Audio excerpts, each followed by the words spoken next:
bien vertical. Hola gente, ¿cómo están? Me imagino que contentos después de la victoria de la selección argentina sobre Brasil en el Maracaná, 1-0 con el gol de Nico Otamendi allá por la segunda mitad. Y vamos a hablar qué fue lo que pasó en este partido, en donde se logró un triunfo de manera histórica, porque es la primera vez que Brasil pierde de local en su historia por eliminatorias sudamericanas.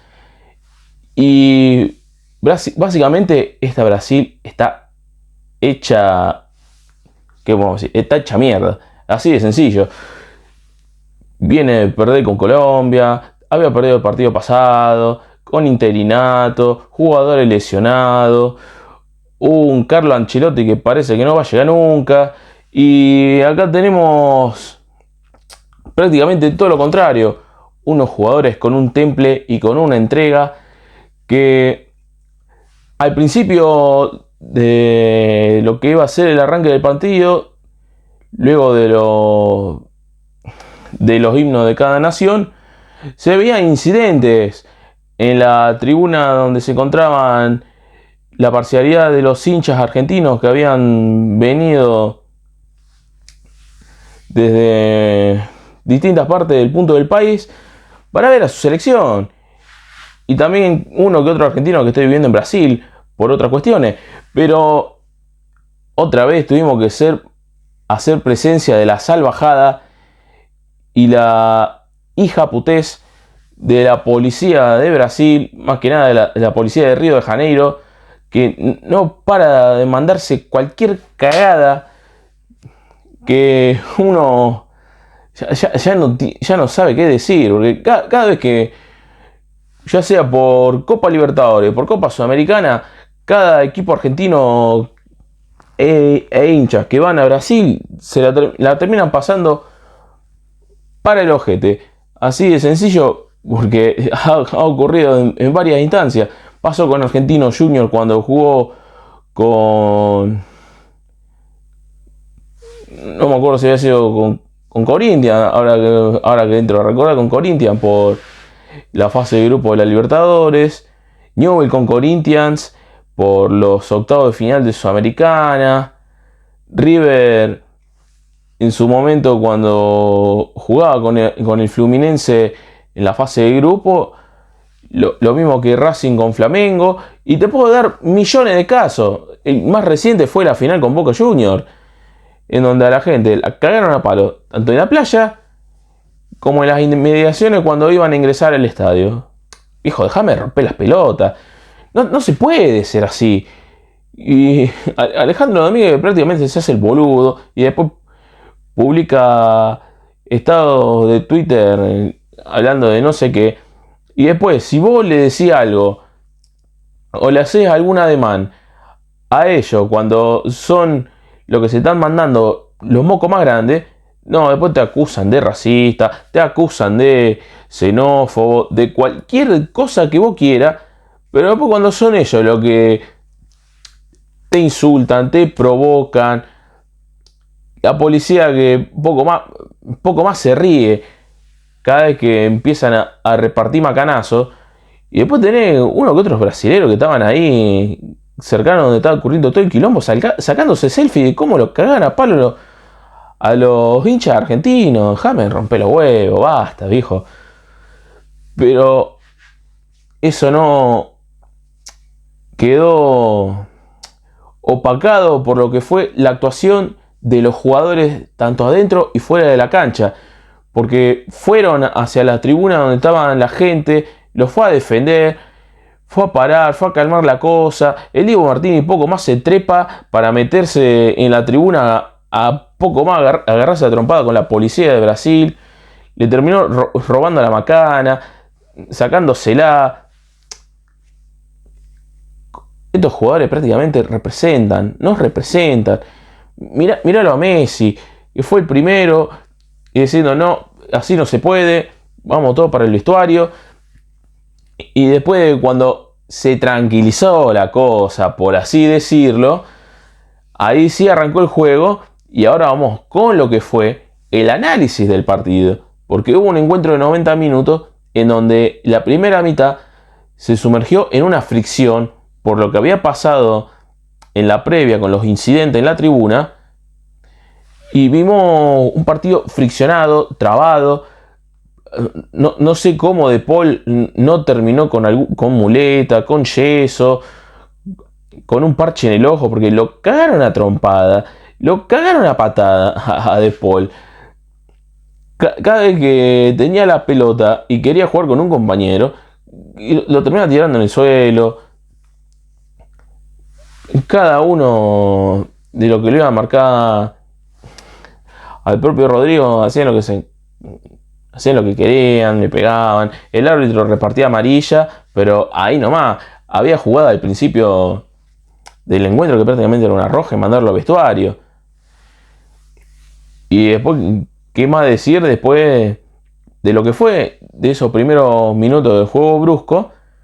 Brasil se empezó a acomodar y empezó a presionar y tratar de cortar el circuito de juego de la Argentina, que ¿cómo podría decirlo?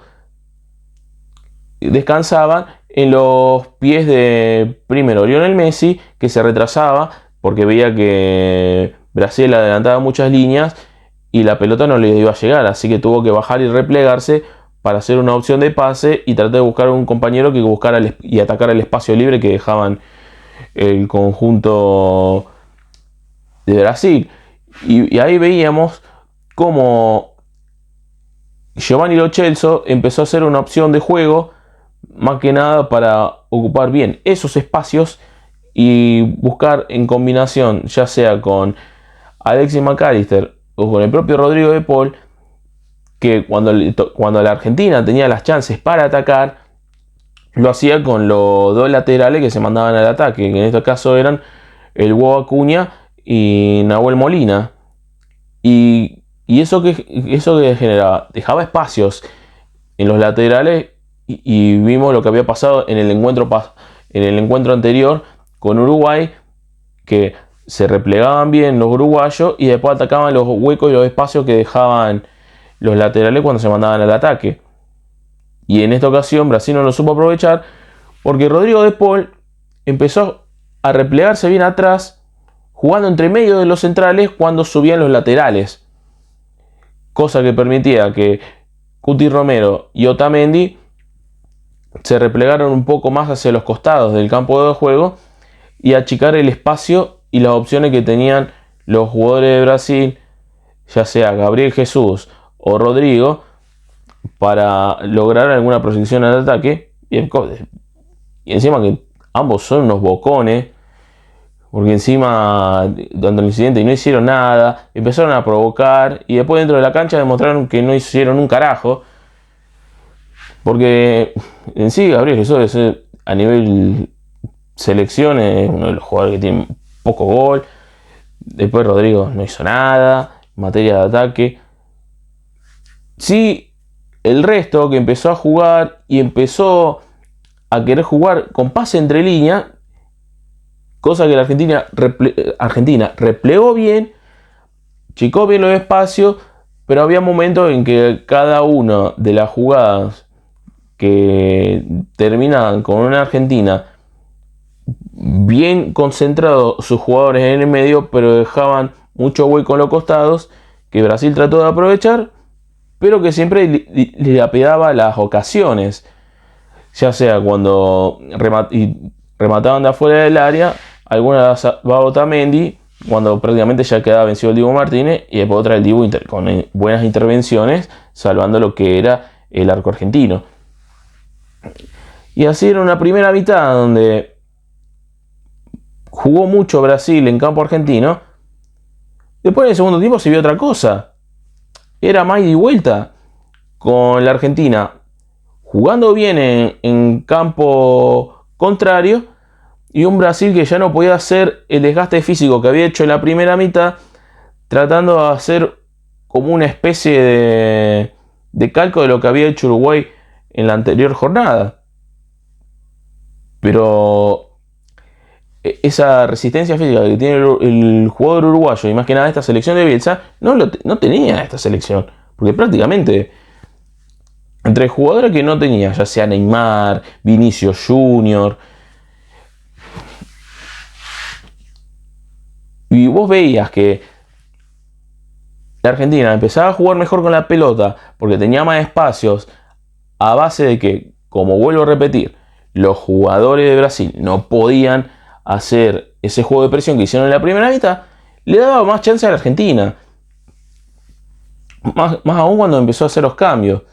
Uno en particular era el de Messi, que había salido por un problema en el doctor, porque veíamos cómo se lo estaba tomando en la primera mitad, después de hacer un desgaste físico y bajar demasiado al campo propio, muy bueno en cuanto al repliegue, pero no en cuanto al juego a la hora de generar situaciones de peligro. Pero después, ya ha pasado minuto 15, 20, no me acuerdo bien exactamente, llega el córner de la selección argentina, tira en el centro, Otamendi se eleva y la jugada queda mejor inmortalizada cuando ves la repetición en cámara lenta, que se eleva de una manera que prácticamente parecía salido de película.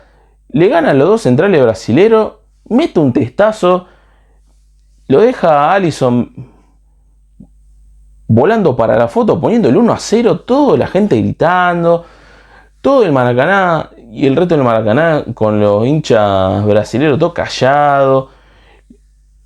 Y encima la imagen se hace más graciosa cuando lo veía a Di María de fondo alzando los brazos detrás del arco antes de que ingresara por Messi, y después del ingreso de Lautaro Martínez para tener otras variantes en ataque y empezar a sacar a algunos jugadores que ya estaban cansados de lo que había sido el partido anterior. Y vimos cómo la Argentina, después del gol, empezó a dominar. Brasil empezó a tirar más patadas, tanto que pregonan el juego bonito. Era pura patada, puro golpe. Y después lo terminaron expulsando a uno que prácticamente lo tenía que haber echado en el primer tiempo. Pero viendo cómo se había desarrollado el partido y cómo la Argentina golpeó en un momento clave, después se vio dominio, toque, tratar de tener la pelota, circularla para evitar que Brasil hiciera lo suyo, más aún cuando estaba con uno menos. Y después no lo supo aprovechar. Encima después la gente veía que esto no iba a cambiar, no se iba a dar vuelta la cosa, se empezaban a ir.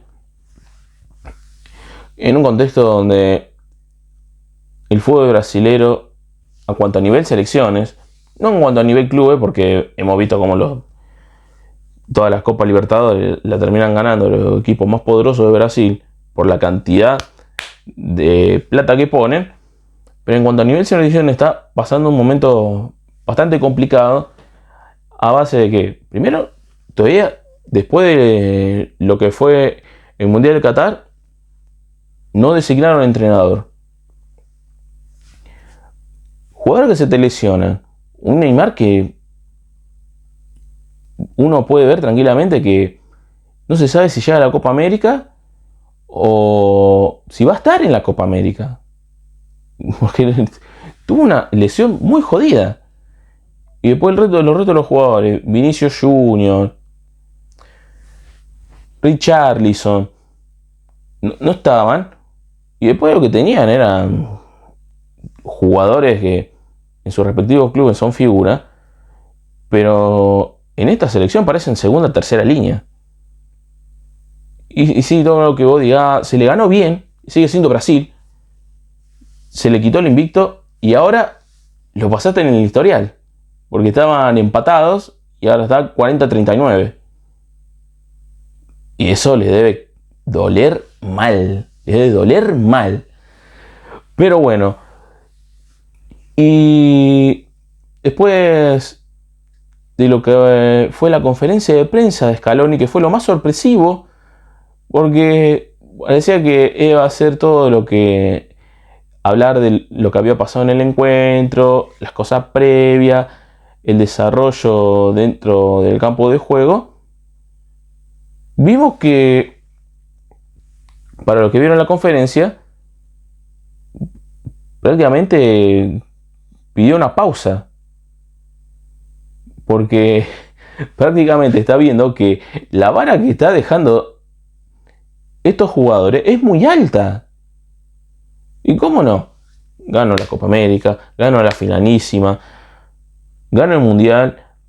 Ahora le gana a Brasil en el Maracaná, sacándole el invicto que ha tenido desde local, desde que se juegan eliminatorias. Y ahora está viendo que necesita un momento para una pausa. No dijo que sea un adiós, pero vimos que puso en duda su continuidad. Cosa que dejó atónito a todos los periodistas que estaban ahí en la conferencia de prensa del Maracaná. Y qué hablar de los hinchas argentinos. O sea, nosotros, mirá qué fue lo que pasó. Veremos qué va a pasar, pero fue una sorpresa de la que nadie sabía y que dijo que se lo va a comunicar al Chiqui Tapia y también a los jugadores. Que se va a tomar un tiempo, no sabemos hasta cuándo, porque después en marzo tenés amistosos y tenés que empezar la Copa América. Pero bueno, todo el mundo va a querer que continúe. Yo quiero que continúe. Porque se está dando algo, un proceso maravilloso y me gustaría que esto se pueda sostener en el tiempo y que no sea algo que uno entre a recordar cuando pasen 20 años de este mundial, sino algo que se pueda sostener en el tiempo con recambio generacional y todo lo que eso conlleva.